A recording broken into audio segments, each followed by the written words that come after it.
The first $10,000 is harder than the second 100,000, not because of the arithmetic, which says the opposite, but because of what has to change in you before the first pile can exist at all. Everybody who has crossed it says the same thing afterwards. The money got easier. Nothing about their income explains that. I am Sam, and this is Wealth Mindset. Today I want to take apart what actually happens between 0 and 10,000, because it is the least discussed stretch in personal finance, and the only one most people never get past. Let us start with why the arithmetic says it should be easy, so we can see clearly that arithmetic is not the problem. $10,000 is about $200 a week for a year. It is about $27 a day. On any ordinary income, those numbers are not impossible. And most people who have never saved $10,000 have earned many times that amount and watched it pass through. So the money came in. It simply never stopped anywhere. Here is the first thing that has to change, and it sounds too simple to matter. Money needs a place to stop. When there is one account and everything flows through it, saving requires you to leave money in the same place you spend from, which means every day you must decide again not to spend it. Nobody wins that argument 365 times a year. The first 10,000 almost never gets built inside one account. What actually works is a separate place, ideally one that is a small nuisance to reach. Not because you cannot be trusted, but because the friction changes the default from spend to stay. This is the practical version of something researchers call mental accounting, the tendency to treat money differently depending on which bucket it lives in. Economists once treated that as a mistake, because a dollar is a dollar. In practice, it is the single most useful irrationality you have, and the people who build the first pile are the ones who use it deliberately instead of fighting it. The second thing that has to change is your relationship with the future, and here the research is unkind. Human beings discount the future steeply and not in a straight line. Offered $100 today or $110 in a month, most people take the 100. Offered $100 in a year or $110 in 13 months, most people take the 110. The same 1-month wait, valued completely differently depending on whether it starts now. That is hyperbolic discounting, and it is not stupidity. It is the standard shape of human preference. What that means for you is that willpower will lose, reliably, because the trade is always now against later, and now is where you are standing. So the answer is never to be more disciplined. It is to make the decision once, in advance, when the future you are protecting is not competing with a thing in front of you. That is why automatic transfers work when budgets do not. The most successful intervention in this whole field, from Thaler and Bernardzi's work, was not teaching people to save. It was letting them commit today to saving more out of a raise that had not arrived yet. Deciding in advance is the whole trick, because a decision made in advance does not have to beat temptation, it only has to be made once.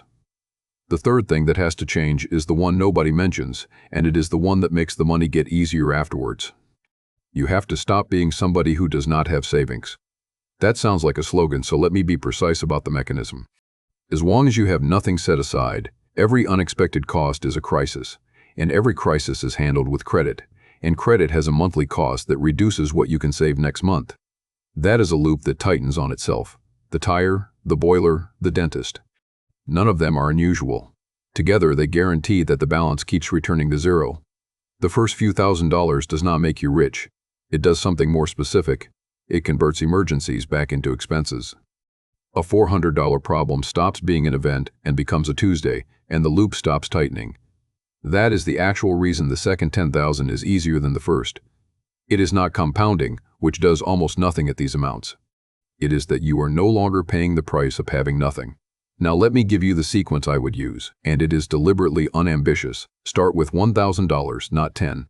10,000 is a destination, but it is too far away to feel real, and a target you do not believe in gets abandoned quietly in about 6 weeks. 1,000 is close enough to be believable and large enough to change how the month feels.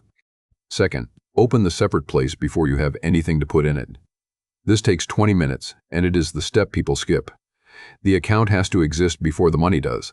Otherwise, the money arrives with nowhere to go and gets absorbed. Third, automate one transfer on the day you get paid. Not at the end of the month, when what is left is a function of how the month went. The day it arrives, before it has had time to become part of the balance you are looking at. Fourth, and this is where most plans die, make it small enough to be boring. If the transfer hurts, you will reverse it, and reversing it once teaches you that the whole arrangement is negotiable. A transfer you never notice will beat an ambitious one you cancel in March. You can raise it later, and you should raise it on the day your income rises, rather than at some tidier moment. Fifth, put a job on the money, not a goal, a job. Emergency fund is a job. 6 weeks of rent is a job. Being rich is not a job, it is a mood, and moods do not survive a bad month. When you know precisely what the pile is for, you stop treating it as a general reservoir for slightly nice things. Now let me talk about the two things that will actually stop you, because they are not the ones people expect. The first is irregular income. If your money arrives unevenly, the day you were paid rule does not fit, and the standard advice tends to give up on you here. So use a percentage instead of an amount, and take it off every single deposit, including the small ones and the ones that felt like a rescue. 10% of a small payment is real. 0% of a small payment, repeated all year, is why the pile never starts. The second is the family and social pull, which is the one nobody writes about honestly. If you are the person in your family who copes, money that is visibly available will find a use that is not yours. That is not a character flaw in anybody. It is what happens when need meets availability. This is another reason the separate place matters, and it is a reason to be quiet about the pile while it is small. Not secretive with a partner, but not announcing it either. Let me give you two people, because the difference is easier to see than to describe. Both earn about the same. The first one decides to save whatever is left at the end of each month, and to be careful in the meantime.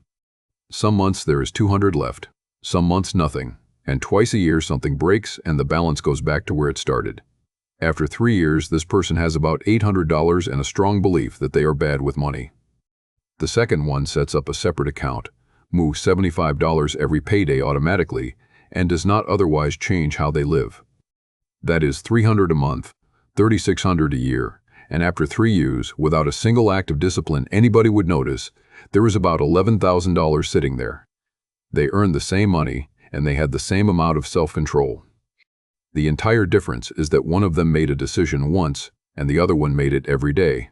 And here is the part I want you to hold on to. The second person did not become good with money. They arranged their life so that being good with money was the default, and then they got the credit for it, including from themselves. I want to answer the two questions that always arrive at this point, because both of them are reasonable, and both of them get answered badly elsewhere. The first is whether you should pay off debt instead. The honest answer is both, in a particular order. If you have nothing set aside, and you throw every spare dollar at a credit card, the next unexpected cost goes straight back onto that card, and you have run very hard to stand still. So build a small buffer first, 1,000 or so, then attack the expensive debt properly, then come back and build the rest. The buffer is not competing with the debt. It is what stops the debt from regenerating. The second question is where to keep it. Not in the account you spend from, which we have covered.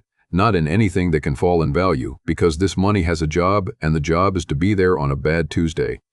A plain savings account you can reach in a day is the right answer, and if it earns a little interest, good, but the interest is not the point at these amounts. People lose months arguing about which account pays 0.25% more, and those months cost more than the difference ever pays. There is one more thing I want to say about the emotional side, because it is the part that makes people quit in month 3. The first pile grows slowly and it is boring. $300 a month does not feel like progress when the balance is $400, and there is a stretch, usually between month 2 and month 5, where the whole thing feels pointless. That stretch is not a signal that it is not working. It is what the beginning of compounding anything looks like, and everybody who has a pile now went through exactly that stretch and felt exactly that. The way through it is to stop looking. Check the balance monthly, not daily. A number you watch every day never seems to move, and a number you look at once a month always does. And when something does break, and it will, spend the money. That is not failure, that is the plan working. The pile exists precisely so that the boiler does not become a credit card balance. Rebuild it afterwards at the same boring rate and think no more about it. The people who never recover are the ones who treat the first withdrawal as proof they cannot do this and stop the transfer. Which brings me to the last piece, and it is the reason this topic sits on this channel rather than on a spreadsheet channel. Once the first pile exists, your own story about yourself changes, and the story is not decorative. People who see themselves as somebody who saves make different small decisions, hundreds of them, without deliberating about any of them. They ask the price before ordering. They wait a week. They repair the thing. None of that comes from a rule. It comes from a self-image that the balance in the account keeps confirming. That is why the first 10,000 is the hardest, and why the money gets easier afterwards. You are not building a fund. You are building the version of yourself who has one. So here is the whole thing in order. The arithmetic is not the problem. $27 a day is not the obstacle. Money needs a place to stop, and that place must not be the account you spend from.